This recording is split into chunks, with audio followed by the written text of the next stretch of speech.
O ar da Serra da Mantiqueira, em Minas Gerais, tinha um perfume que Sofia Almeida conhecia desde a infância. Uma mistura de terra úmida, jasmim do imperador e, acima de tudo, a promessa verde e adocicada dos cafezais em flor. A Fazenda Ouro Verde não era apenas a sua casa, era a sua obra, o seu santuário. O laboratório a céu aberto, onde a sua alma de bióloga se entrelaçava com as raízes de gerações. Ela caminhava por entre as fileiras de pés de café, os seus dedos calejados roçando as folhas de um verde escuro e lustroso. Não eram quaisquer pés de café, eram os seus.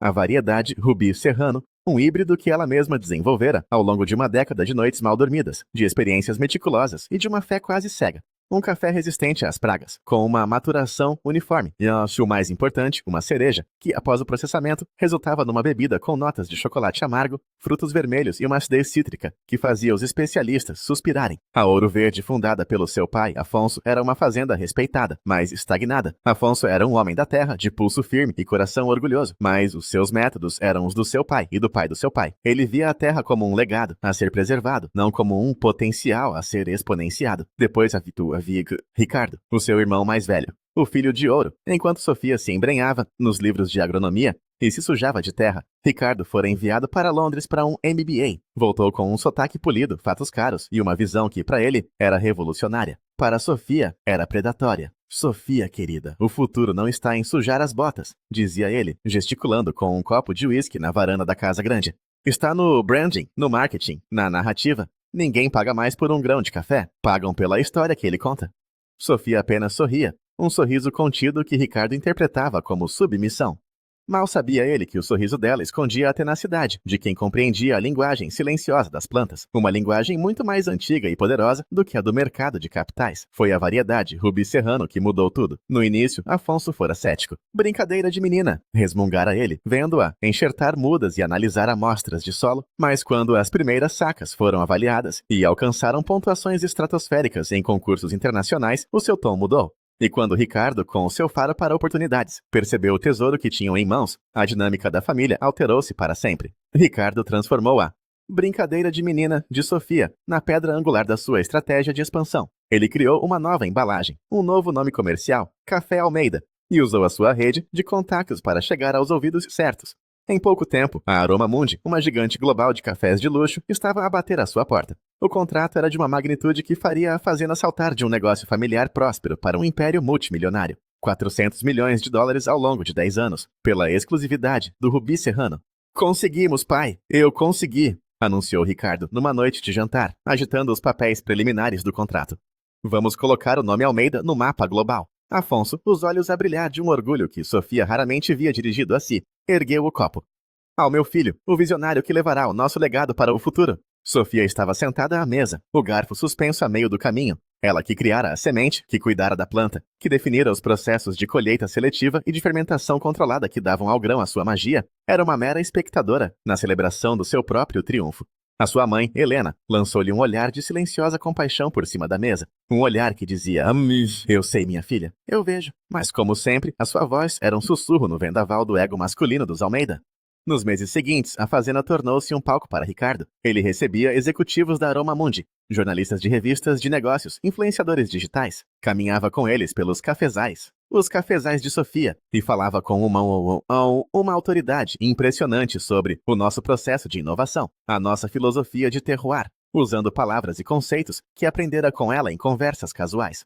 Sofia era apresentada quase como uma nota de rodapé, como a minha irmã, que cuida da parte operacional. A tensão entre eles era uma corda esticada. Sofia continuava a trabalhar de sol a sol, garantindo que a qualidade que encantara a Aroma Mundi não fosse apenas mantida, mas aprimorada. Ela supervisionava os trabalhadores, ajustava os parâmetros de secagem, provava dezenas de chávenas por dia, numa busca incansável pela perfeição. Ricardo passava os dias em teleconferências e a planear o grande evento de lançamento da parceria. A festa seria no country club mais exclusivo de São Paulo. Não era uma celebração da colheita ou do café, mas do negócio. Uma demonstração de poder. Sofia, por amor de Deus, veste algo decente, disse-lhe Ricardo na véspera, olhando com desdém para o seu vestido simples. As pessoas mais importantes do agronegócio brasileiro estarão lá. A tua imagem reflete-se em mim, em nós. Ela ignorou a farpa, como aprendera a fazer. Na noite do evento, sentia-se um peixe fora de água. O salão estava adornado com arranjos florais extravagantes e logótipos da Café Almeida e Aroma Mundi projetados nas paredes. Homens de fato e mulheres em vestidos de grife circulavam com taças de champanhe, falando de ações, de mercados e de futuros. Ninguém falava da terra, do suor, da planta. Sofia encontrou um canto tranquilo, observando o de seu irmão, no centro de tudo, o rei da festa.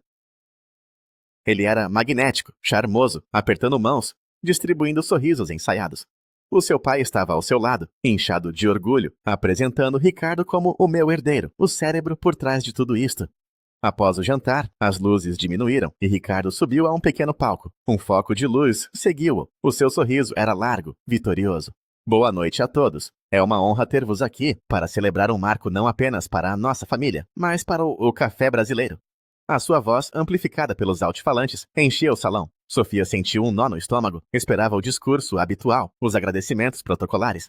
Mas havia algo no brilho dos olhos de Ricardo, uma crueldade fria que ela conhecia demasiado bem. Ao olharmos para o futuro, para esta nova era de prosperidade e crescimento global, continuou ele, temos de tomar decisões difíceis. Precisamos de uma liderança unificada, de uma visão arrojada e moderna. A nostalgia e os métodos antiquados, por mais bem intencionados que sejam, podem tornar-se âncoras que nos impedem de navegar em águas mais profundas. O seu olhar varreu o salão e fixou-se nela. Por um instante, o mundo de Sofia encolheu-se, aquele feixe de luz, e ao olhar do seu irmão. Por demasiado tempo, a nossa operação foi gerida com mais coração do que cabeça, mais tradição do que estratégia. A humilhação era um veneno lento, a ser administrado publicamente. É por isso que, a partir de hoje, anuncio uma reestruturação na liderança da Fazenda Ouro Verde. Eu assumirei o controle total como diretor-geral executivo. Um murmúrio percorreu a plateia. Sofia olhou para o seu pai, implorando com os olhos.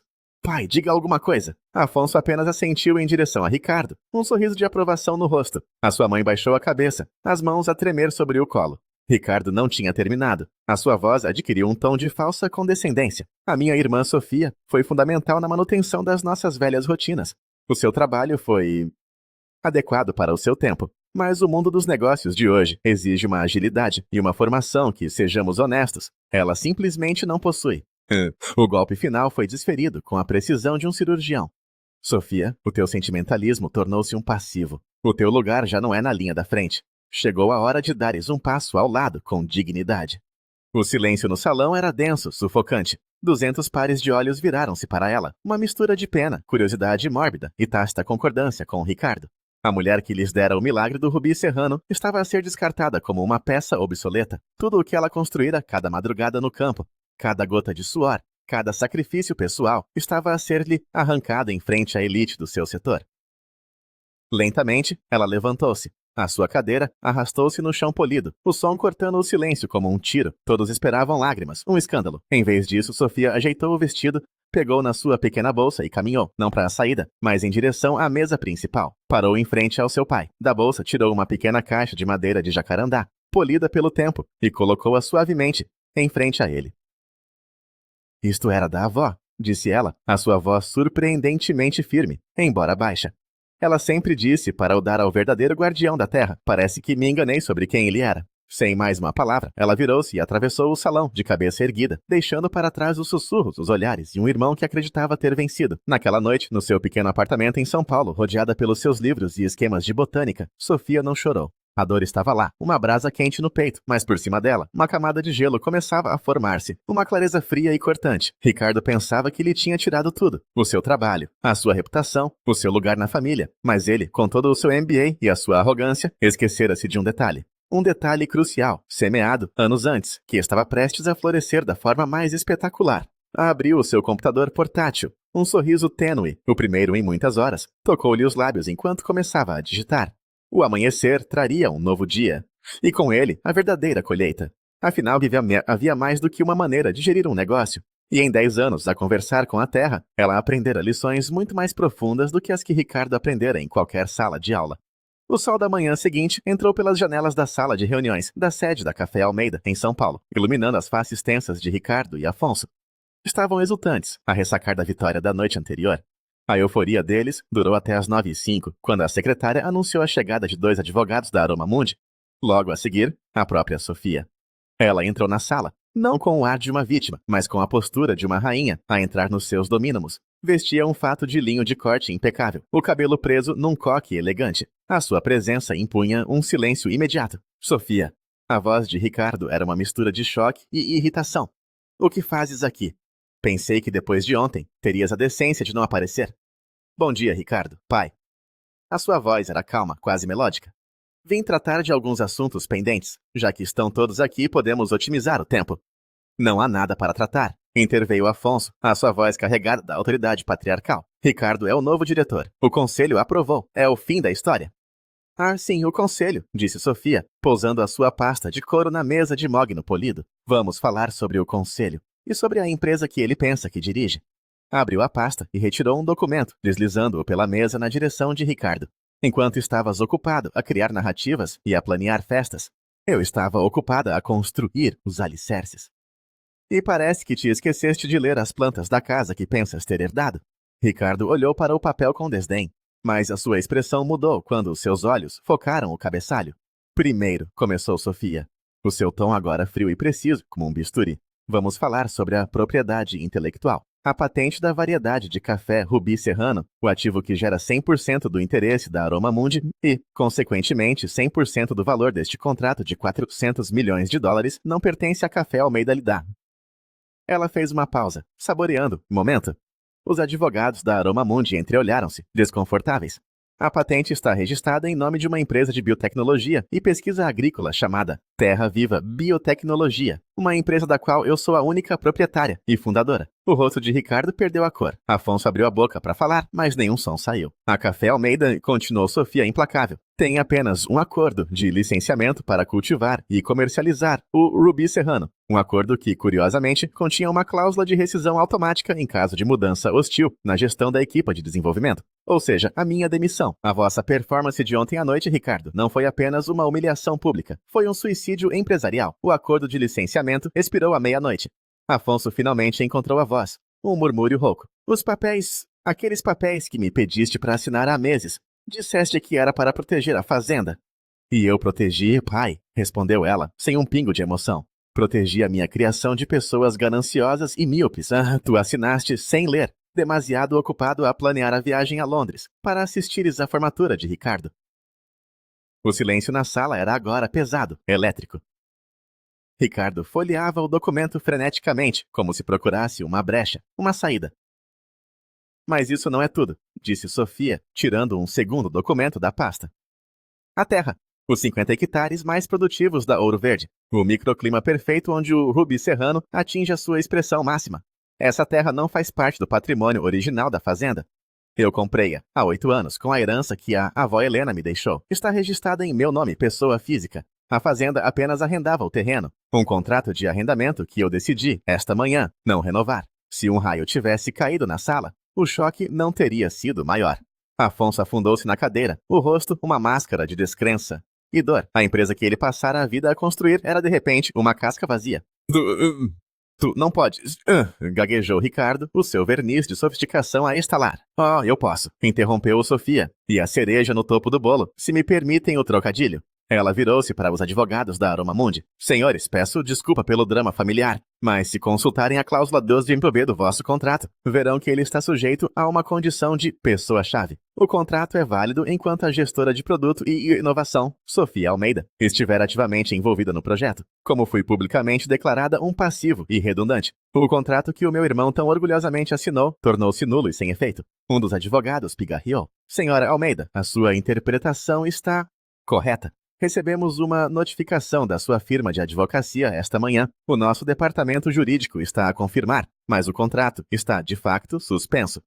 O mundo de Ricardo desabou. O negócio da sua vida, a sua grande jogada, evaporara-se em fumo. A sua cara contorceu-se numa máscara de fúria impotente. Sua cobra traiçoeira.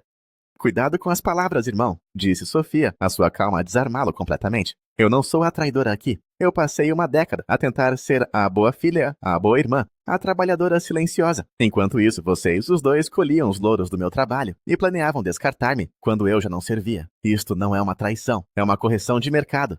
Ela levantou-se, alisando o fato. Tem 2 opções. Deixou as palavras pairarem no ar. Opção 1. Eu vou me embora. Levo comigo a minha patente, a minha terra, a minha equipa de agrônomos de elite, que a propósito são todos contratados pela Terra Viva, e o interesse da Aroma Mundi. A Café Almeida volta a ser o que era há 10 anos, uma fazenda simpática, mas irrelevante. E tu, Ricardo, podes explicar aos teus novos amigos importantes como é que evaporaste uma avaliação de 400 milhões de dólares numa única noite. O rosto de Afonso envelhecera 20 anos nos últimos 10 minutos. E a opção 2? Perguntou ele, a voz um fio. Sofia respirou fundo. Opção 2. Vocês os dois renunciam a todos os cargos executivos. E imediatamente eu assumo o controle total. Não da Café Almeida, mas da nova entidade que nascerá da fusão da Terra Viva, com os ativos remanescentes da fazenda. Vocês manterão as vossas ações como sócios silenciosos, recebendo dividendos, mas sem qualquer poder de decisão. O nome Almeida continuará na embalagem, pai, mas assim a assinatura será a minha. O rosto de Ricardo estava lívido. Tu planeaste isto tudo. Estavas apenas à espera do momento certo para nos apunhalares pelas costas. Sofia riu, um riso curto e sem alegria. Não, Ricardo, eu não planeei nada disto. Eu passei anos a planear como fazer o melhor café do mundo. O plano de contingência para a vossa ganância. Esse eu elaborei-o por volta das 3 da manhã, logo depois de me chamares de inútil em frente a 200 pessoas. O seu telemóvel vibrou. Uma mensagem do seu advogado. A Aroma Mundi queria agendar uma reunião urgente com a CEO da Terra Viva Biotecnologia. O tempo está a passar, disse ela. Qual vai ser? Um ano depois, Sofia estava de pé na varanda do novo Centro de Processamento e Pesquisa da Terra Viva, uma estrutura de vidro e aço sustentável construída no coração das suas terras. O cheiro a café a ser torrado de forma artesanal misturava-se com o ar puro da serra. Lá embaixo via os trabalhadores, agora mais bem pagos e com melhores condições, a moverem-se com um propósito que ela nunca vira sob a gestão do seu pai. A Terra Viva, sob a sua liderança exclusiva, não só fechara o contrato com a Aroma Mundi, como o renegociara com termos ainda mais favoráveis. O Rubi Serrano tornara-se uma lenda no mundo dos cafés especiais. Ricardo aceitara um cargo numa empresa de trading em Singapura, humilhado, mas talvez com o tempo mais sábio. O seu pai reformara-se, viviam na casa grande da fazenda, agora uma propriedade vizinha, a próspera Terra Viva. Encontravam-se nos feriados, em encontros tensos e educados, as feridas demasiado profundas para cicatrizarem por completo. Naquela tarde, a sua mãe, Helena, trouxe-lhe uma chávena de café. Sentaram-se juntas, a olhar para os vales verdejantes. Tinha de ser assim, minha filha, perguntou Helena, a sua voz suave. Sofia segurou a mão da mãe. Eles não me deixaram outra escolha, mãe. Eles teriam pegado em tudo o que eu construí e deitado fora sem pensar 2 vezes. Helena assentiu, um aceno de tristeza e compreensão. O teu pai. Ele finalmente percebeu. O filho de ouro dele quase destruiu o legado que ele tanto prezava. E a filha que ele ignorava foi quem o salvou e o multiplicou. Sofia olhou para o horizonte. A vitória tinha um sabor complexo, como o seu café. Havia notas doces de sucesso e justiça, mas também um retrogosto amargo da família que se partira. Na sua secretária, a pequena caixa de jacarandá, que pertencera-lhe à sua avó, continuava fechada. Um dia, talvez, ela encontraria a coragem para abrir. Por agora, ela era um lembrete silencioso. Um lembrete de que as raízes mais fortes são muitas vezes as que crescem na sombra, invisíveis, até o dia em que se tornam a própria fundação da floresta. E que o verdadeiro poder não vem do que se herda, mas do que se cria com as próprias mãos, a partir da terra, da paixão e de uma inabalável fé em si mesma.